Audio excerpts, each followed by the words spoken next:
존 로크의 백지설은 많은 사람들에게 깊은 영향을 주었고, 저는 이 이론을 기반으로 친구들과의 독특한 경험을 하나 공유하고자 합니다. 어느 여름밤, 친구들과 저는 캠핑을 떠났습니다. 어둠이 내려앉고 우리는 모닥불 주위에 둘러 앉아 재미있는 이야기들을 나누었습니다. 그때 갑자기 가장 유쾌한 친구인 마크가 로크의 백지설에 대해 이야기를 꺼냈습니다. 여러분, 우리가 백지라면 주변 환경이 우리를 어떻게 변화시킬 수 있는지에 대한 이야기를 해볼까요? 누구보다 즉흥적이고 창의적인 우리 친구들은 곧장 이야기를 시작했습니다.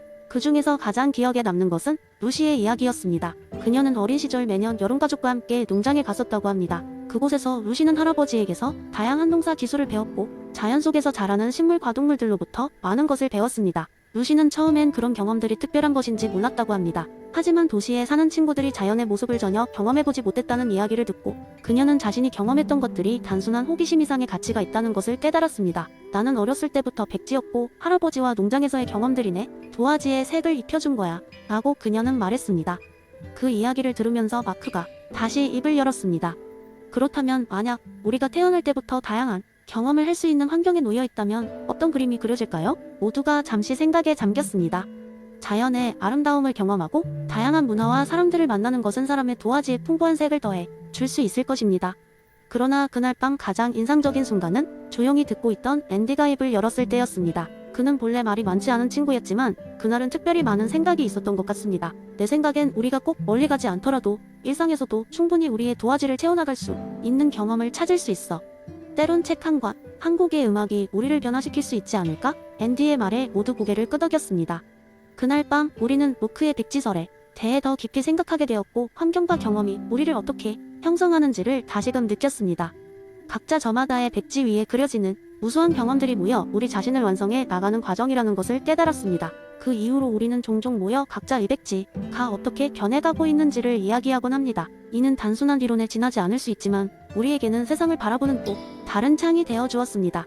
그리고 누군가가 백지처럼 주어진 새로운 기회를 이야기할 때마다 우리는 그 밤의 캠핑 이야기를 떠올리며 묻곤 합니다. 두 번째 이야기, 알랭 바디우의 사건. 이론을 이해하기 위해 저는 당신을 가상의 마을, 예술의 골짜기로 안내하고자 합니다.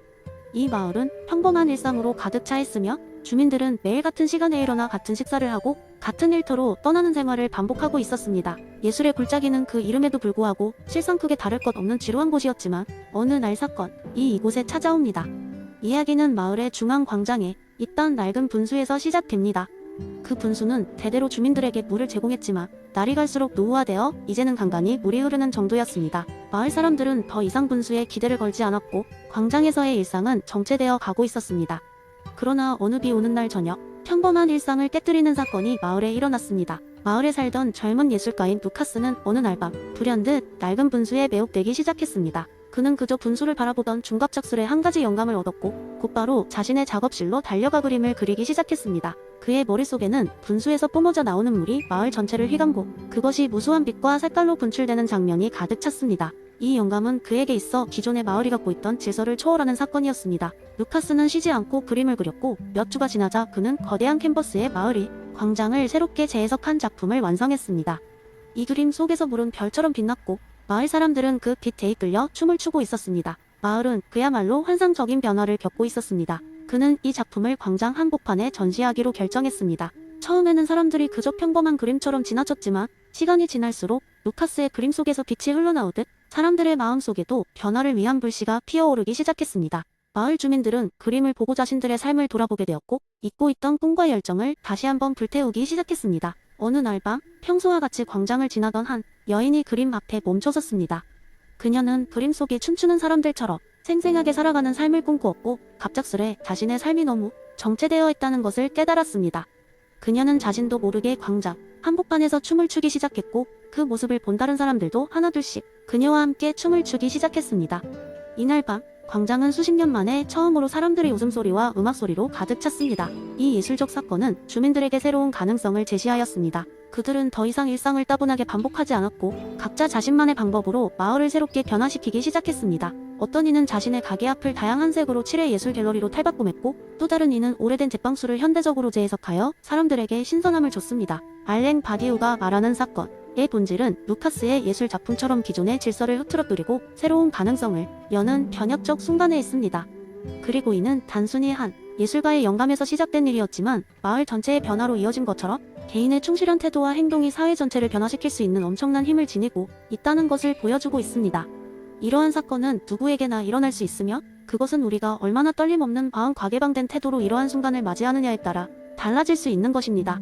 세 번째 이야기, 길버트 하먼의 도덕 상대주의 이론을 바탕으로 한 이야기를 시작해 보겠습니다. 이 이야기는 상상 속의 마을, 다양성의 마을에서 벌어지는 흥미로운 사건을 중심으로 전개됩니다. 옛날 옛적, 산과 강으로 둘러싸인 한 아름다운 계곡에 다양성의 마을이라고 불리는 작은 마을이 있었습니다. 이름 그대로 이 마을은 다양한 문화, 신념, 생활 방식을 가진 사람들이 한데 모여 사는 곳이었습니다. 북쪽에는 열정적이고 흥겨운 춤을 즐기는 사람들이 살았고 남쪽에는 조용하고 사색적인 삶을 추구하는 철학자들이 밀집해 살았습니다. 동쪽에는 매일 새로운 요리를 시도하며 창의성을 발휘하는 주방장들이 있었고 서쪽에는 자연과 조화를 이루며 사는 환경운동가들이 있었습니다. 이 마을은 오랫동안 평화롭게 공존해왔지만 어느 날 도덕적 진실에 대한 논쟁이 불거지기 시작했습니다. 원인은 서쪽에 사는 환경운동가들이 모든 생명체는 보호받을 권리가 있다 라는 선언과 함께 마을의 축제에서 전통적으로 행해지던 불꽃놀이를 금지하자고 주장하면서 비롯됐습니다.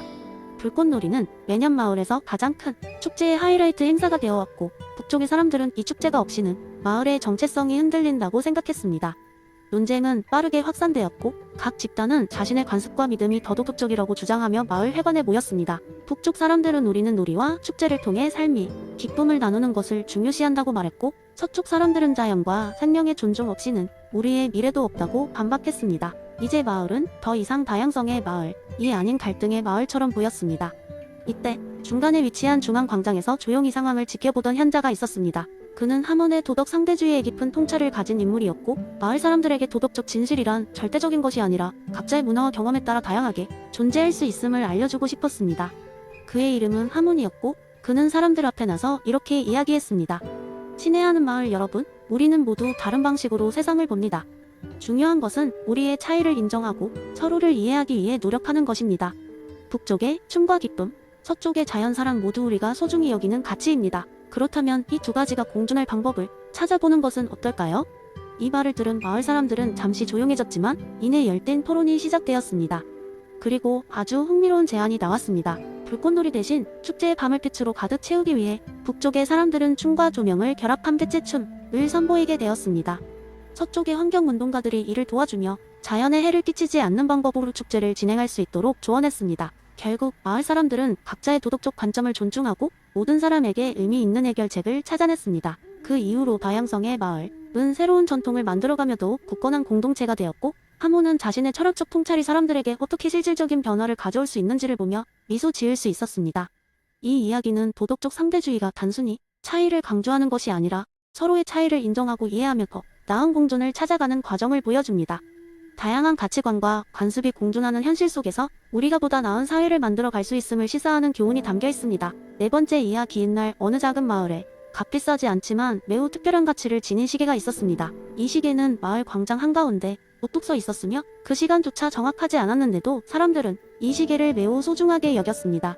왜냐하면 이 시계는 백스 셔러의 가치의 위계와 연관된 특별한 능력을 가지고 있었기 때문입니다.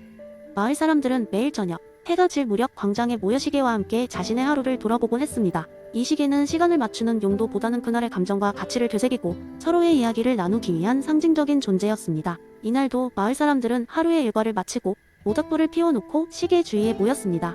나라는 마을에서 손재주가 뛰어난 목수였는데 그날따라 조금 우울해 보였습니다. 사람들은 그녀에게 무슨 일이냐고 물었습니다. 오늘 내가 만든 의자가 부러졌어요. 정말 힘들게 만든 건데 무척 속상해요. 나라는 말했다. 그 말을 들은 사람들은 감각적 가치에 대한 이야기를 시작했습니다. 손으로 무언가를 만들고 느끼는 기쁨과 슬픔은 우리의 감각적 가치와 연관되어 있지만 그것이 전부는 아니라는 이야기를 나누었습니다. 다음으로 이야기를 꺼낸 사람은 농부인 토마스였습니다. 그는 오늘 농작물이 싱싱하게 자라는 모습을 보니 마음이 뿌듯했어요. 라며 생명적 가치에 대한 자신의 경험을 나눴습니다. 사람들은 생명이 주는 가치의 중요성과 그것이 우리의 삶을 얼마나 풍요롭게 하는지를 되새겼습니다. 비록 그것이 물질적인 가치로 환산될 수 없지만 생명 자체가 주는 경이로움은 우리를 끊임없이 일하게 만들었습니다. 이어서 마을의 스승인 안나가 이야기를 이어갔습니다. 그녀는 오늘 학생들이 새로운 수학 공식을 이해하는 모습을 보며 커다란 보람을 느꼈어요. 라고 말했습니다. 이는 정신적 가치에 대한 경험이었습니다. 사람들은 인간의 지적 성장과 학문의 중요성에 대해 토론하며 이런 가치들이 우리의 삶을 어떻게 더 깊고 의미 있게 만드는지를 공유했습니다. 마지막으로 마을의 촌장이자 이야기꾼인 요한이 입을 열었습니다. 여러분, 오늘은 특별한 손님이 오셨습니다. 오래전 이 마을을 떠나셨던 뒤틀린 마법사, 바로 엘리야입니다. 그러자 모두가 놀라며 그의 말을 들었습니다. 요한은 이어서 엘리야가 성스러운 가치를 깨닫기 위해 오랫동안 방랑하며 많은 것을 배웠다고 전했지요. 엘리야는 신으로부터 주어진 특별한 메시지를 전달하며 모든 사람들이 그날의 경험을 통해 성스러운 가치를 조금이라도 경험하기를 바랐습니다. 그날 밤, 시계는 여전히 정확하지 않은 시간을 가리키고 있었지만 사람들의 마음속에 새겨진 시간은 그 무엇보다도 정확하고 뜻깊었습니다. 마을 사람들은 자신의 삶 속에서 각자가 중요하게 생각하는 가치들을 다시 한번 돌아보고 그 가치를 새롭게 평가할 수 있었습니다. 그 이후로도 이 시계는 단순한 시계 이상의 의미를 지니게 되었고, 이 마을 사람들에게 있어 가장 중요한 것은 그들이 매일 저녁 느낀 가치의 무게였습니다. 그 이야기 끝에 모두는 서로를 껴안으며 다음 날의 가치가 어떤 형태로 다가올지 기대하며 집으로 돌아갔습니다. 이처럼 서로의 가치 위계 이론은 그들에게 일상 속에서 계속해서 살아 숨쉬고 있었습니다.